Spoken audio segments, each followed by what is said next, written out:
Hey guys, in today's episode, we're talking preseason, the game between Geelong and Hawthorn.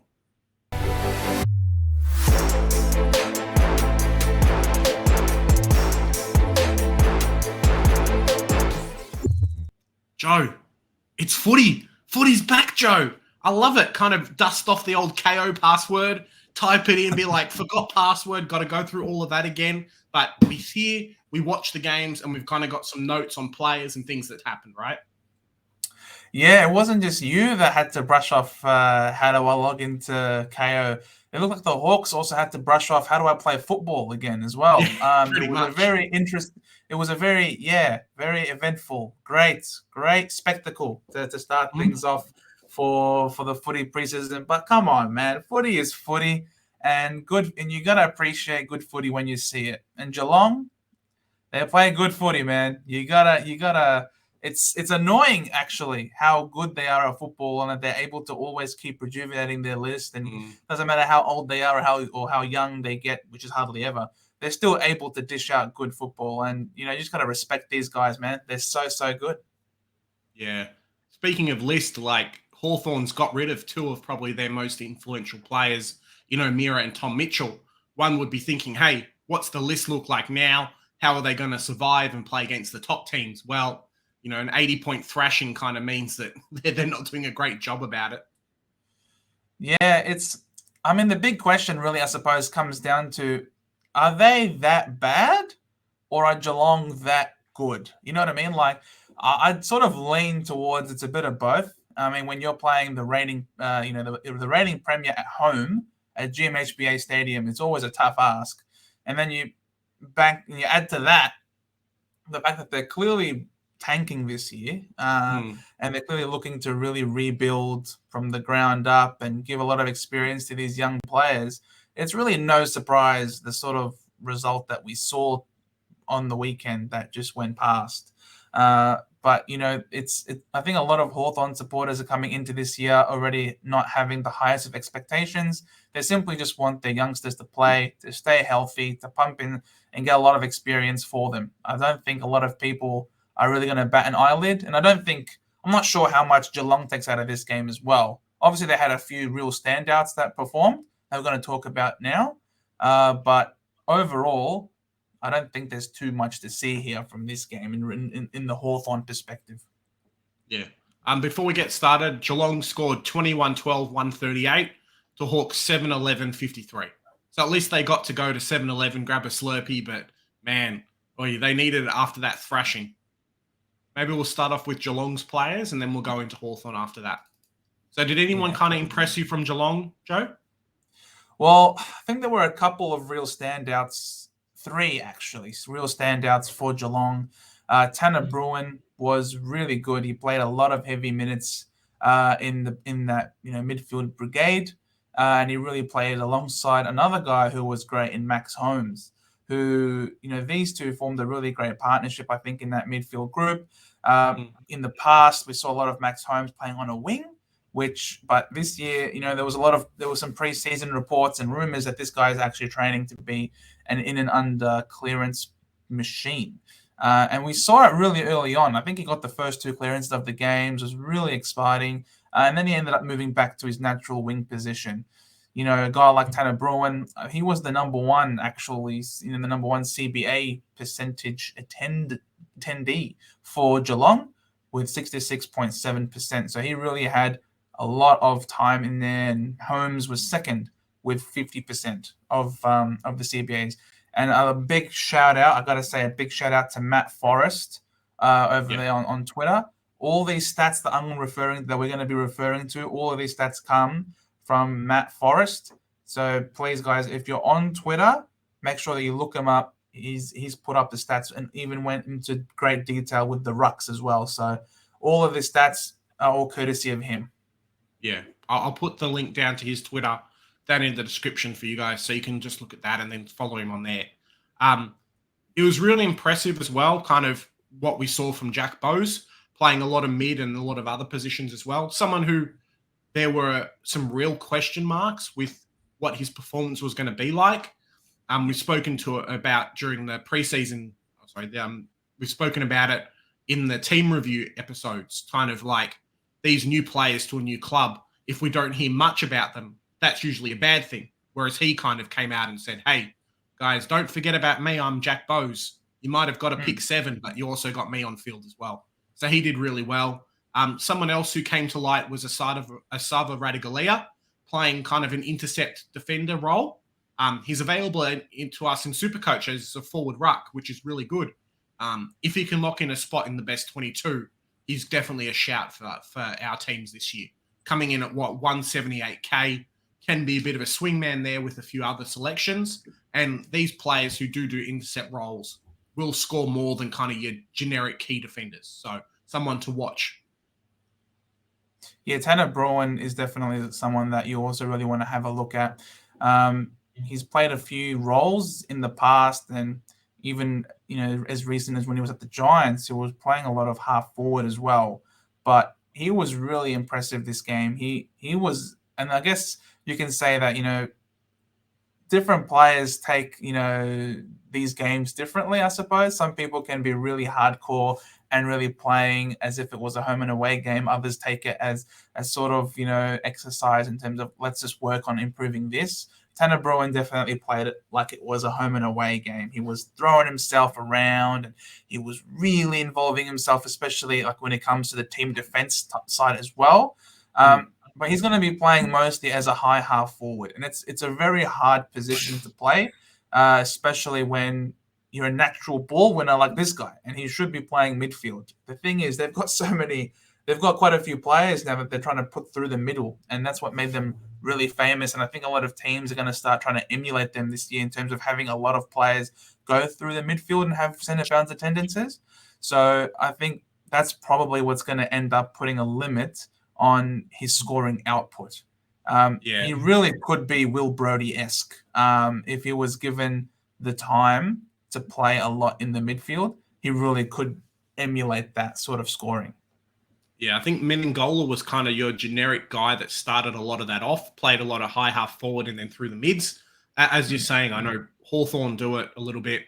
North Melbourne's looking to do it, a few other clubs as well, kind of these rotating players through there. Obviously, the Premiers have come in and dominated. Let's talk a little bit about Hawthorn now. It's hard to show a lot after an 85-point smashing, but what kind of did we take away from their game plan? That Duke Jai Newcomb is a special player that unfortunately does not have enough support around him, and we're going to see this poor guy bust his ass, excuse the French, and not get a lot of, I suppose, reward for effort. He is a tough in and under, great player who's getting his hands on the ball. And I really would have him in serious contention to be in my Supercoach side, if not for the fact that the poor bloke is going to have a lot of clangers due to the fact that no one else can go with him. He's far and away, I think, the best Hawthorn mid. I think he's so far ahead of Warple, it's not even funny. Warple is a bit of a hack with his kick, and we saw in that game that when things get hot, Warple's just not up to it. He was given quite a bit of midfield minutes, but unfortunately he turned it over way too many times. I think without a doubt, you're going to feel sorry, I think, for Jai Newcomb a lot during this year. Yeah, definitely. Carl Amon, the person they brought in during the trade period, played all of wing, so that's a good sign for them. Chad Wingard also played himself a bit of a high half forward role, so somewhere where he could try and have some impact. I know that Sam Mitchell's got used to bring a lot of the young players through that midfield, like you were saying. So some more of these established players start off somewhere else and then potentially rotate through there as well. We did see some big rotations between Reeves and Lloyd Meek. So that kind of answers one of the big questions we had. We'll watch it again for the next preseason game, but them sharing a lot of ruck time really doesn't shoot well for a lot of people that tried to play Meek at R2 this year. Yeah. I mean, Meek had 17% ruck time, so it's not a lot there for a lot of people that were expecting him to come across from Freo and really cement himself as a number one.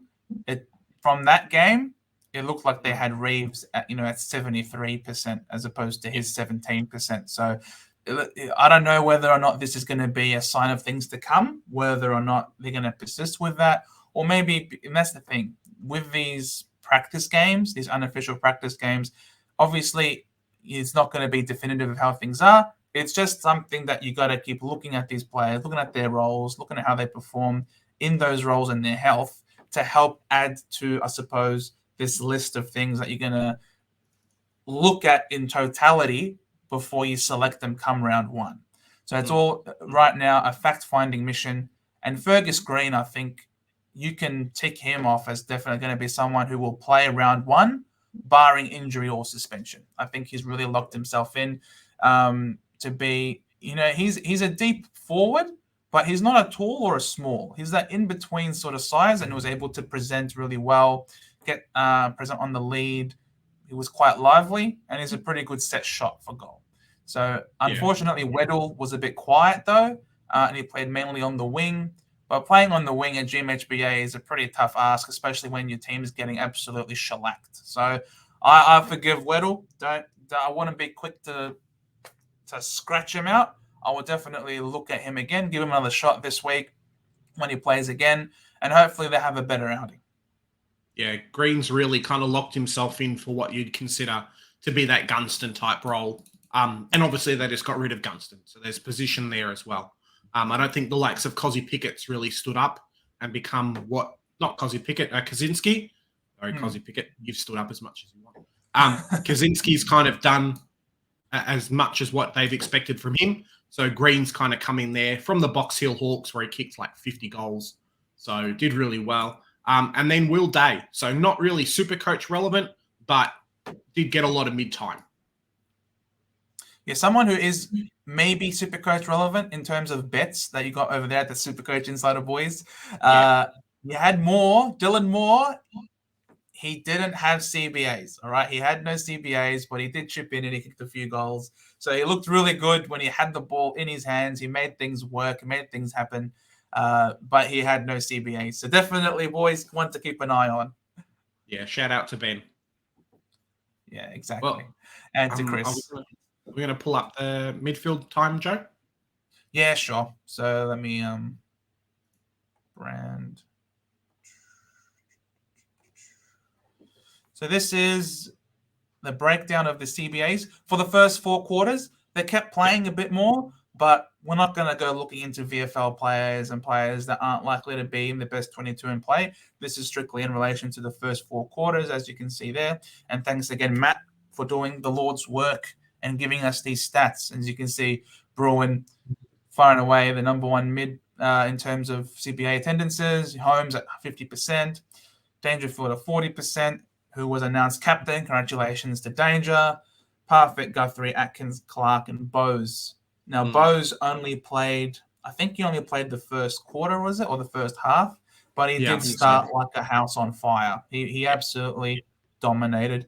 I'd love to see him again this week, though. He was playing Hawthorn at home. So you got to really consider that.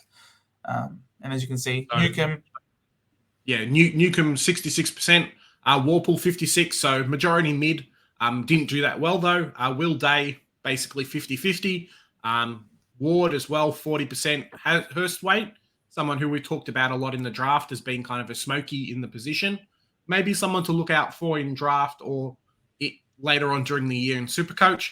McGuinness as well, so 23%, and then Connor Nash, 20%. So kind of, I think they played a lot more guys through the midfield than what Geelong did, having set players. I know Geelong are kind of looking for a new Selwood replacement there. So guys, that's our wrap-up, our discussion on the absolute shellacking that was Geelong versus Hawthorn. If you have any questions in relation to other players, please feel free to leave a comment down below, asking those questions away. Like, share, subscribe. We're on our way to 1,000. Thank you to everybody who has jumped on board, especially guys who have heeded the call from Abs, the Supercoach Godfather, the Skodfather. Thank you so much, guys. Just calm it down. Oh, my God. I can't believe the excitement that we got here. We got a lot more content to come, guys. And, guys, remember, we've got our Supercoach group as well, where you guys can win some amazing prizes. So all you need to do is subscribe to the channel, follow us on Twitter and join our group. We'll put the information down in the description below, and you guys can win a jersey, win some games or some tickets to a game, and also an AFL store voucher. So got to join up. Absolutely. And remember, guys, here at the Centre Bounce, we do the hard work so you don't have to. Bye for now.